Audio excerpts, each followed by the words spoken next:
Ви поїхали, вас заклинуло, блядь, тому що ви герої, блядь. Це не героїзм, блядь. Героїзм це, блядь, лишитися живими, блядь, дожити, виховати дітей у цьому всьому дерьмі, блядь, українцями, розумієш? Оце, блядь, героїзм, блядь. Хлопці, героїзм би був, якби там та ситуація щось змінила, блядь, розумієте? Ви поїхали, блядь, Counter-Strike грати, блядь, але правдивий, розумієш? І коли вас завалять там, я ніколи не поясню, блядь, ні твої малі, блядь, якого хіра тебе там завалили, ні твої, блядь, бо там немає за що. Це не істерика, блядь. Але героїка, якщо ми лишимося живими і зробимо цю гробану армію українську, розумієш, блядь? Не зроблять ці генерали, які 20 років, блядь, крали, блядь, купували, блядь, собі звання, погони. Вони не зроблять її. Вони не навчуть тих пацанів, вони їм навіть завдання не поставлять. Пацани, героїка, блядь, це зробити цю армію, блядь, і виграти цю війну, блядь.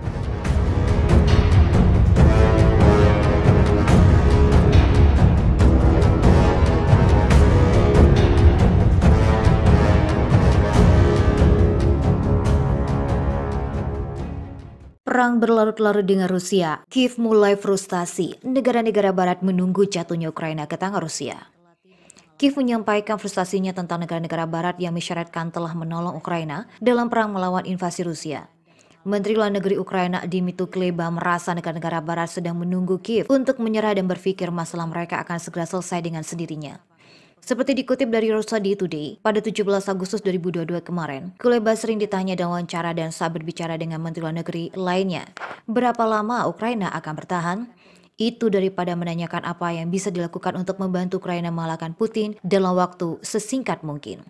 Diplomat Kiev melanjutkan dengan merasa bahwa beberapa negara barat siap menerima permasalahan Ukraina dalam konflik militer yang sedang berlangsung dengan Rusia. Pekan lalu, Michael Polodiak, ajudan Presiden Ukraina Vladimir Zelensky, mengesampingkan kekalahan militer Kiev sebagai skenario yang mungkin. Dia menegaskan pasukan Kiev akan berperang melawan hingga tentara terakhir Rusia di wilayah Ukraina. Menurut Polodiak, tidak ada yang mencoba untuk merundingkan gencatan senjata dengan Rusia dengan mengorbankan Ukraina karena reputasi Presiden Zelensky karena tidak mengizinkan pembicaraan semacam itu di belakangnya.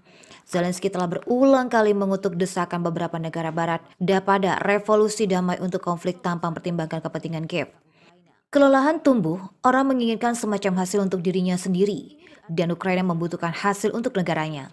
Sementara itu, Sekretaris Jenderal NATO Jens Stoltenberg telah meramalkan bahwa konflik antara Rusia dan Ukraina pada akhirnya akan berakhir dengan penyelesaian yang dinegosiasikan, tetapi bersikeras bahwa Kiev harus terus menerima dukungan militer dari Barat untuk meningkatkan posisi negosiasinya. Perang melawan Rusia bisa saja berakhir buruk untuk Ukraina. Rabu lalu, Kepala Staf Angkatan Udara AS Jenderal Cathy Brown mengatakan Amerika Serikat sekarang sedang pertimbangkan untuk mengirim pesawat tempur Amerika ke Ukraina untuk bergabung dengan perang melawan Rusia. Dilansir dari CIA memperkirakan sebanyak 60.000 orang Rusia telah tewas atau terluka sejak Februari. Meskipun banyak hal tampaknya menjadi tren melawan Moskow untuk alasan yang sangat praktis yang hanya diketahui oleh sedikit orang, Barat Rusia memiliki peluang yang masuk akal untuk memenangkan perangnya melawan Ukraina, sementara Kiev hampir tidak memiliki jalan seperti itu. Ini adalah yang kedua dari serangkaian 3 penelitian tentang kemungkinan hasil dan perang Rusia-Ukraina antara sekarang dan akhir tahun 2022. Dalam angsuran pertama, bisa dilihat kemungkinan jalan buntu dan kemenangan sebagian dari Rusia.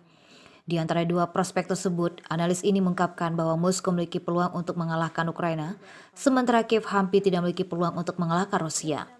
Hanya sedikit orang di Barat yang mempertimbangkan hasil potensial ini, terutama karena terlalu tidak enak dan meyakinkan untuk kemungkinan. Namun kondisi di lapangan sedemikian rupa sehingga bukan merupakan kemungkinan yang tidak realistis.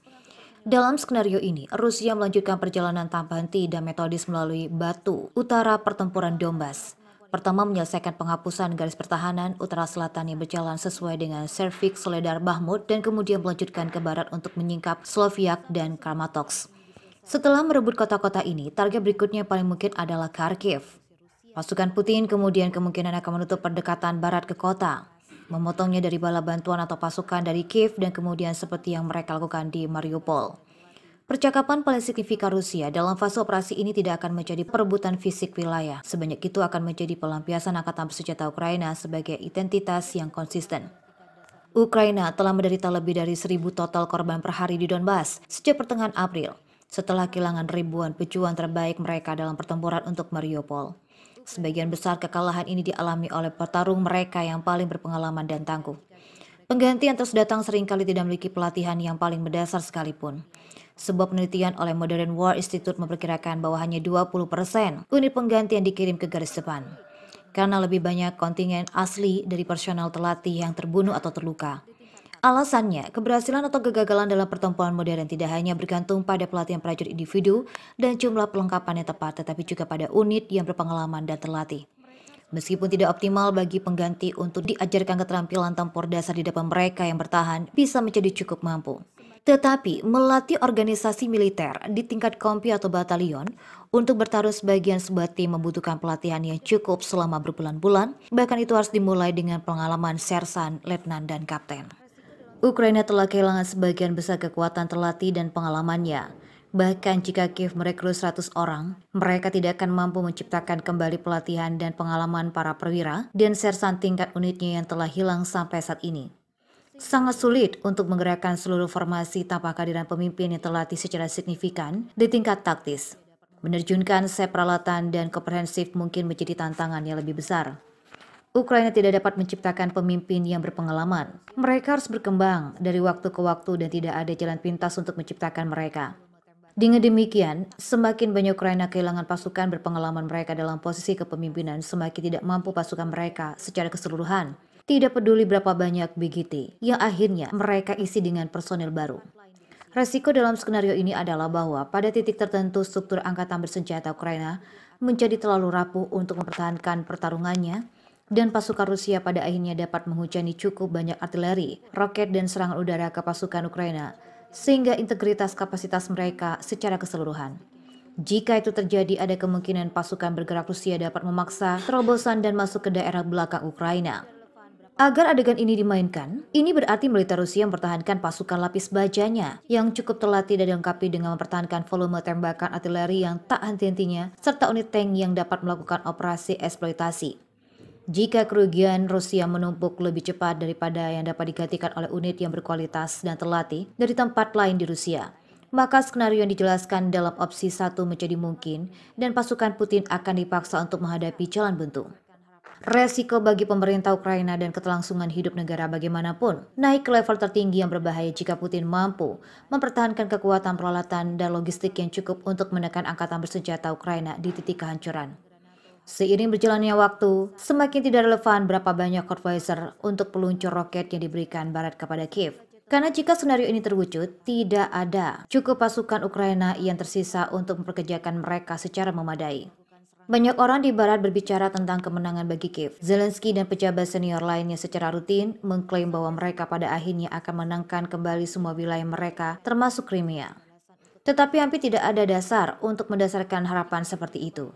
Untuk itu berubah, Ukraina harus mengembalikan banyak keseimbangan dan menambah kapasitas yang saat ini tidak ada. Untuk menghasilkan jumlah peralatan yang diperlukan untuk serangan Ukraina, banyak negara NATO harus menyerahkan sejumlah besar tank gratis dengan terbaik, Hellfire, pengangkut personil lapis baja, sejumlah jet tempur dan sejumlah besar sistem pertahanan udara berkualitas tinggi. Tanpa semua kemampuan ini tidak dapat kemungkinan Ukraina dapat melakukan serangan balasan dengan kekuatan yang cukup untuk mencabut pasukan Rusia dari wilayah yang ditaklukkan. Sampai semua kekurangan ini diselesaikan, hampir tidak mungkin untuk membicarakan kemungkinan serangan balasan untuk mengusir Rusia dan tanah Ukraina. Jika Kiev mencoba mengambil jalan pantas yang mendapatkan sebagian dari perlengkapan yang dibutuhkan atau mengisi formasinya dengan pasukan yang tidak berlatih, kemungkinan mereka mati dalam pertempuran dan gagal mengusir Rusia sangat tinggi. Dibutuhkan sebuah negara seukuran Ukraina bagian yang lebih baik dan satu dekade dan tingkat dasar dukungan dari negara-negara sahabat untuk pulih dari kehancuran yang telah diderita militer Ukraina.